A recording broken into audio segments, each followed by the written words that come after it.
Hello, welcome to Telecom Weekly, your flagship program on telecom and ICT. The program aims at educating, informing and updating you with the latest trends, issues, news and developments in the telecom and ICT sectors, particularly in Nigeria. Telecom Weekly is sponsored by the telecom regulator, the Nigerian Communications Commission, NCC. At NCC, we uphold our mandate to protect, inform and educate consumers on their rights towards ensuring a safe telecom environment. Once again, welcome.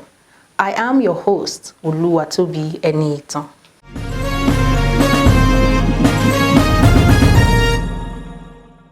Coming up in this edition, phone and social media account hacking, how not to fall victim, assessing the menace of pre-registered SIM, common telecom-related frauds, ways to safeguard against these unwholesome practices. Plus, do you know that you are responsible for protecting all telecom infrastructure? As you can see, today's episode is packaged towards ensuring consumers are well informed about the do's and don'ts of navigating the technology highway to enable them get the best experience in their cyberspace journey. Please stay with us. On NCC Telecom Weekly, we bring you innovations, trends, policies, and stakeholders redefining all sectors of our economy today.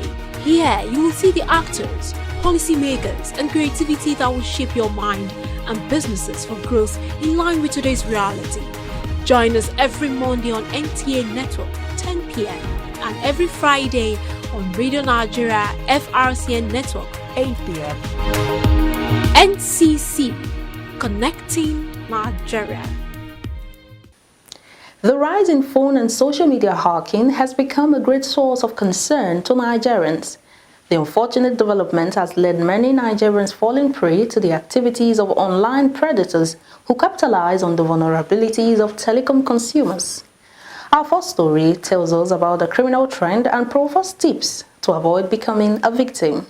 The hacking of phones, digital devices, or social media accounts has become a major challenge in the connected world. Hacking involves cyber criminals compromising digital devices and networks through unauthorized access to an account or computer system. Hackers target platforms like Gmail, Yahoo Mail, iCloud, Dropbox, WhatsApp, Facebook, Twitter, banking websites, and applications, leaving users at the risk of losing money, identity theft, and exposure of sensitive personal information. The Nigerian Communications Commission NCC recently issued an alert on its website warning the public about malicious QR codes that could be used for hijacking. The Commission revealed that interacting with these malicious QR codes and providing personal data on fake websites can lead to the hacker taking over your account. This could compromise your online banking or e-commerce accounts, leading to theft of funds or fraudulent purchases using your information. The NCC, through its Computer Security Incident Response Team, NCC CSAT, provides some useful tips to avoid falling victim to these attacks.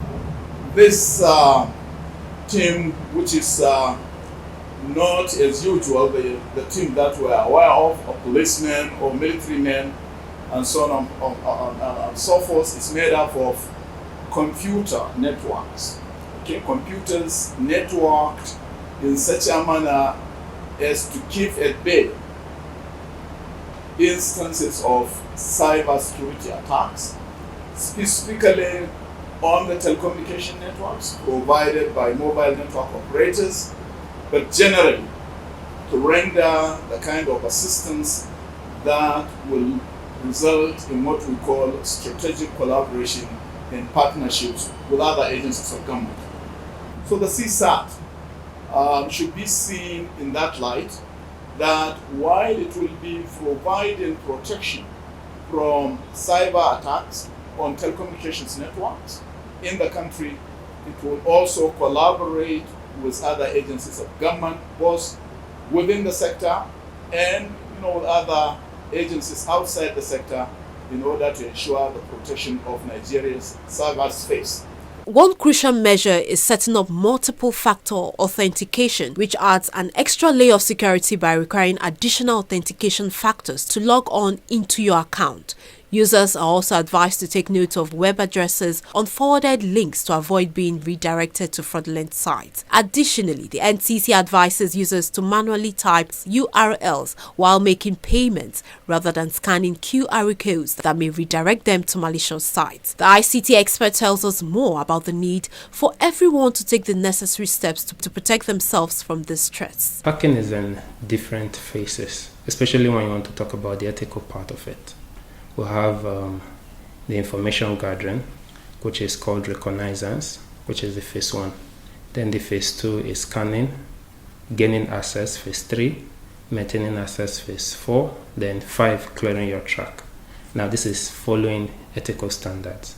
But for the kind of, when you now look at it from the criminal perspective, which is where it relates to crime, you now talk about attackers trying to gain access to information, trying to gain access to data, trying to gain access to confidential personal information of individuals without authorized access. And in this case, they don't necessarily follow this procedure. They can go through, sometimes using just available tools online, available scripts, and in this case, they are basically script kiddie. Then there are some advanced ones in the system which can be recognized as those who will actually, they know the ethical standard and they are using that to actually carry out this crime. Of special interest in all of this is WhatsApp, which has become the most widely used chat app today. With its self-acclaimed status of fully encrypted app, WhatsApp is still being hacked, even though this can only be done to some extent. Hackers succeed in doing this by accessing your WhatsApp data using various means, like through WhatsApp web or registering a user's number on another device. Once hacked, the hacker can keep an eye on you, like when you come online on WhatsApp, your sleeping pattern, your online activity, and much more. Some social media users tell Telecom Weekly about their experiences with hacking and their level of awareness in guarding against the menace. Generally, for social media, WhatsApp, Facebook, Instagram, Twitter, or whatsoever, there's need for upgrade. They can create either, I know they've created a 2-step password for WhatsApp and Facebook right now, because I'm using it and I change password like every 1 month. You understand? Just so that my account will not be hacked. And also to avoid scam, like hacking into your WhatsApp, where you see somebody hacking into your Facebook and be begging your contacts for 2K. All you need to do, me, I've done it. I don't know about other people, but there's something called two-way verification. It's in our settings on our phone. People should stop clicking on a link that they don't know about. Experts recommend the following to prevent a WhatsApp user from getting hacked. Log out from all computers that you see in the list under WhatsApp web. This will stop hackers from reading your chats further. However, this should be done every time you use WhatsApp web. Always lock your phone and never leave your phone unattended when you're out. Lock all your apps to prevent unknown people from accessing your apps. Do not connect your phone to unknown Wi-Fi connections, as hackers can use the unique Media Access Control MAC address to access all your WhatsApp chats. Never click on forwarded links you are not sure about. If an offer or invite is too good to be true, it is best to ignore until you can confirm authenticity. In case your WhatsApp is already hacked, log out and try to log in again. You can also deactivate your account by emailing support@whatsapp.com. Always enable a 2-step verification in your WhatsApp account settings. This will add an extra layer of security to the app. Failure to pay attention to online activities creates vulnerabilities for hackers to exploit. This is why it's very necessary to stay up to date on the latest security measures and best practices to ensure that social media accounts remain secure. The Nigerian Communications Commission provides constant updates regarding new cyber breaches to ensure the public remains safe in the digital space.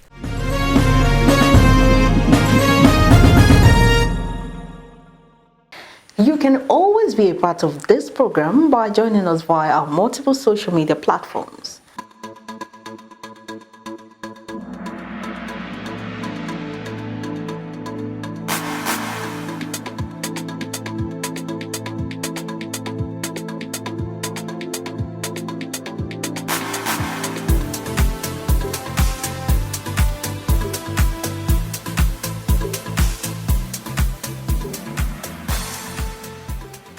For inquiries on this program, you can send a mail to telecomweekly@ncc.gov.ng.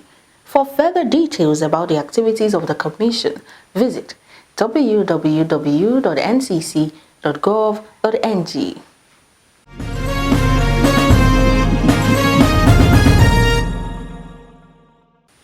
Are you aware that the sale and use of pre-registered SIM cards carries a fine or jail term or both? Do you know that you may be exposing yourself to severe risk by buying or using a pre-registered SIM? Years down the line, we assess the national effort towards curbing this menace and the level of compliance so far. Under the Nigerian Communications Act (NCA) 2003 and the Commission's Registration of Telephone Subscribers Regulations of 2011, it's a criminal offence to sell or buy pre-registered SIM cards. Anyone found flouting the act is liable to be fined and jailed upon conviction. Fraudulently registered SIM card is used to describe the practice where SIM cards registered with fictitious, biometric or demographic information are activated on mobile networks and then made available to buyers who use such SIM cards within such networks without their personal information on the networks. The Commission creates awareness about the dangers of fraudulently registered SIM cards through fora like the Telecom Consumer Parliament, Consumer Town Hall meetings, consumer outreach programs and stakeholders forum, where stakeholders express their support for curbing the negative practice. In addition to such sensitization programs, the regulator acts whenever it detects cases of fraudulently registered SIM cards being sold. It works with law enforcement agencies to arrest and prosecute anyone found engaged in the illegal act. As our digital economy develops and grows, more and more transactions are being done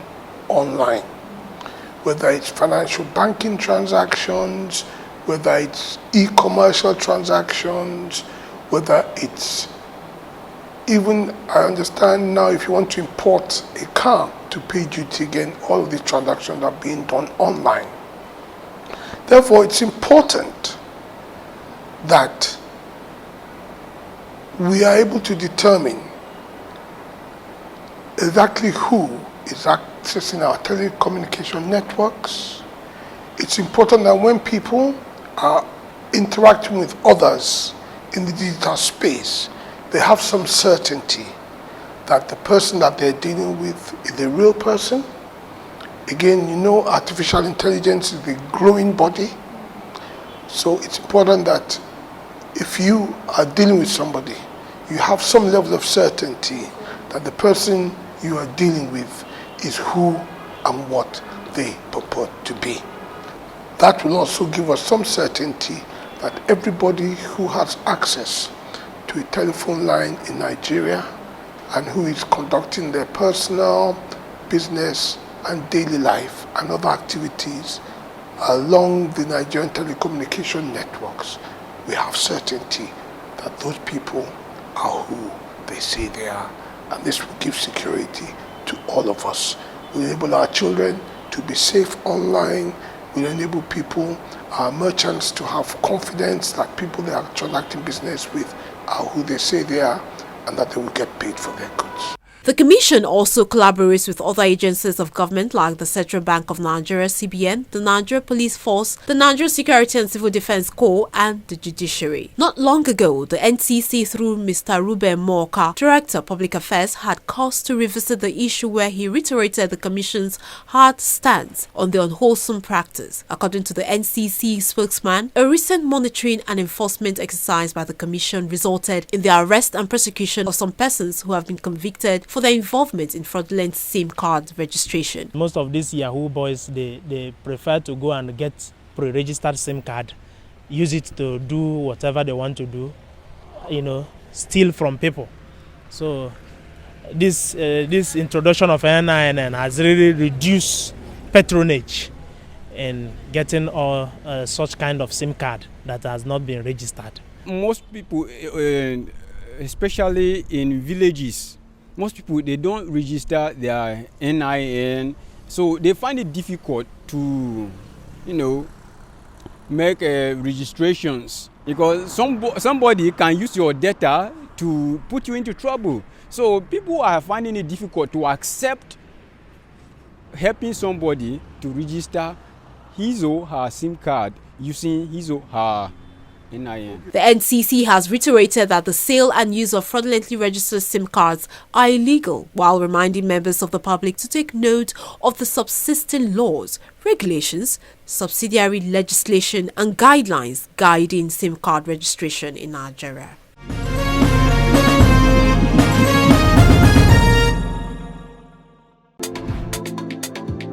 The danger of pre-registered SIM cards. A pre-registered SIM card is a fraudulently activated or improperly registered SIM card, which is not in line with the regulatory requirements stipulated by the Nigerian Communications Commission, NCC. Users of such SIM cards do so either out of ignorance or as a deliberate intent to use the SIM cards to commit crimes. The use of pre-registered SIM cards gives cover for unwholesome activities like kidnapping, call masking, threat to lives, bullying, armed robbery, identity theft, financial crimes, amongst others. The sale, purchase and use of pre-registered SIM cards are prohibited.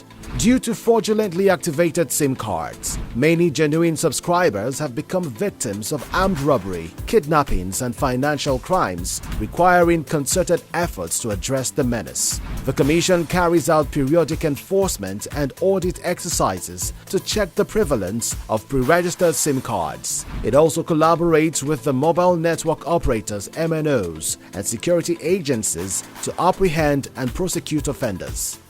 Do not sell, buy, or use pre-registered SIM cards. It is a threat to national security.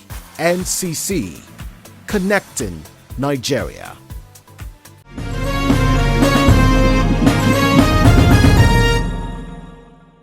With social media and phone hacking remaining a global problem, phone users run the risk of financial and identity theft, data breaches, and the rise in the use of social media for personal and economic activities have made consumers vulnerable to becoming potential targets of hacking. Our next story highlights the need for users to be vigilant and take steps to protect themselves from potential hacking attempts.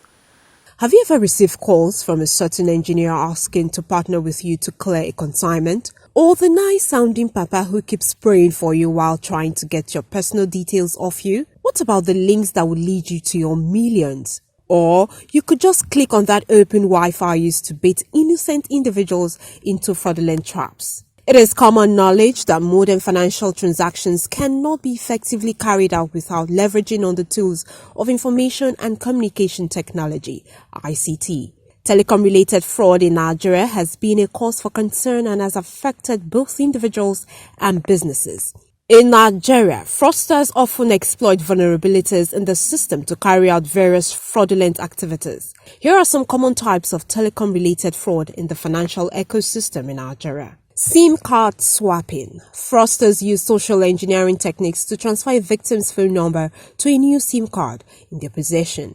Once they gain control of the victim's phone number, they can intercept OTPs, that is, one-time passwords, and other sensitive information which allows them to access the victim's financial accounts. Phishing and vishing. Fraudsters use telephone calls, that is, vishing, and SMS messages, phishing, to deceive individuals into revealing their personal or financial information. They may pretend to be representatives from banks or telecom companies and trick unsuspected victims into providing sensitive data, which they later use for fraudulent activities. Mobile money fraud. Mobile money services such as banking through mobile phones are popular in Nigeria. Fraudsters exploit security loopholes such as weak pins or passwords to gain unauthorized access to victims' mobile money accounts. They can transfer funds to their own accounts or make fraudulent transactions. Fake lottery or promotions. Fraudsters use telecommunications channels, including phone calls, SMS messages, and social media platforms to deceive people into believing that they've won a lottery or a promotional prize. Victims are then asked to pay fees or provide personal information to claim the prize, which results in financial loss. Unauthorized mobile banking transactions. Fraudsters may compromise individuals' mobile banking applications through malware or other techniques. They gain access to the victim's account and initiate unauthorized transactions, transferring funds to their own accounts. Unsolicited calls and messages. Fraudsters may send unsolicited messages or make phone calls to individuals claiming they have won a prize or need to provide personal information for verification purposes. These are often scams aimed at obtaining sensitive data. Fake apps. Fraudsters create fake mobile applications that resemble popular banking or financial apps. Unsuspecting users may download this app and unwittingly provide their login details, allowing fraudsters to access their accounts. The technology and tactics employed by these criminally minded persons in this regard varies from time to time and from country to country. A number of years ago, the Nigerian Communication Commission was doing forum for awareness of judges, police, and other law enforcement agencies on how to curb this cyber fraud and also enlighten them on the National Cyber Crime Act so that judges and police can know how to handle the cyber incidents and cyber-related crimes. How the institutions are able to take steps to always curb such occurrences, or when occurrences happen, they investigate, and when they identify culprits, they deal with them squarely. And I think that is happening in the system. For instance, now, for us in the financial system, efforts have been put in place to ensure that transactions are monitored end to end. And when things happen, you look for where the gaps, and then you're able to, through your investigations, find out. And we have had cases where people have been blacklisted, people have been sacked from the industry, and so on. Whether we talk about awareness from now till tomorrow, the phishing would not stop, the scams would only reduce, and so it should be the other way around. In our firm sometimes, we carried out a study, and good enough, I had to coil it out. The study was between ATM holders in Lagos and Oyo State. And pretty much it came to the fore that about 86% of them will tell you that they have their ATMs either compromised after being used at a certain level. So either a relative, either some friend, because of ill health, because of any other thing. Consumers are advised to disregard any call or messages asking to provide sensitive details relating to their personal accounts. Moreover, if you receive a message from a family member who is supposedly in crisis asking for money, ignore such and reach out directly to that person. If you're unable to reach them, try another friend or family member who may be able to validate their whereabouts. Scammers may also try to access your email, social media, and other online accounts. They send text messages under several pretenses, such as providing technical support or to follow up on suspected fraud, and then ask for your password to verify your identity. Our crew took to the streets to get the opinions of telecom consumers who share their experiences. Make sure you know how they got your contact, how they get to you. Don't always rush into what they are bringing to you. Always want to find out how they got in touch with you. By doing that, you will find out if this person is genuine or if this person is fake. It's just for them to be careful. Just be careful and be smart. You know, another one, pray that God should not lead you to those people, because there are many of them and they are everywhere. There is nothing you can use to identify them. Once you meet them on Facebook, you meet those, they will appear like something glittering. They will appear to you looking like original, but they are not. Like people that always buy things online. There are people that go online to get things. You are not sure. You don't know where their office is. You don't know where their branch is. They will just advertise something. You will just, log into it, and before you know, you make payment. is not advisable. Maybe some criminals somewhere in the case of bank frauding, they ask, you registered, you are banking with us, so, call are you with your ATM card? And by so doing, you are indirectly giving them your details. To combat these types of fraud, it is essential for individuals to remain vigilant and adopt security measures, such as safeguarding personal information and avoid sharing it with unknown individuals. Using strong or unique passwords for financial accounts and changing them regularly. Activate a PIN for your SIM card to avoid unauthorized access in case of loss.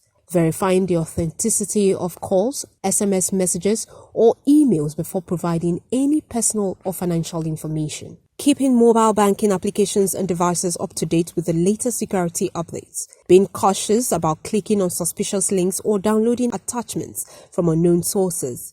Contacting banks or telecom service providers immediately if you notice suspicious activities or unauthorized transactions. Most importantly, resist the pressure to take any decision immediately.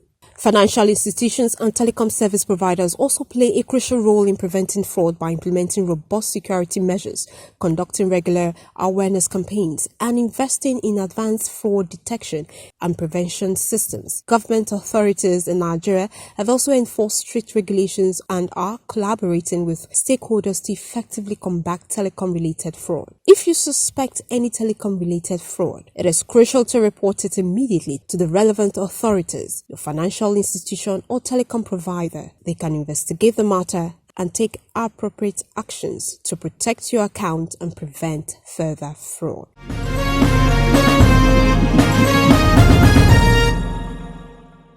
Telecom infrastructure is crucial to ensuring good quality of service and quality of experience. We all have a role to play towards its protection. Let us uphold this civic duty by taking ownership of protecting telecom's infrastructure against vandalism and sabotage. This is where we draw the curtains on the program. As we wrap up today's episode, don't forget that you can always join this program by joining us via our multiple social media platforms. For inquiries on this program, you can send a mail to telecomweekly@ncc.gov.ng. For further details on the activities of the Commission, visit www.ncc.gov.ng. Telecom Weekly is being brought to you by the Nigerian Communications Commission, NCC. Until we come your way again next week, I am Oluwatobi Enita, saying bye for now.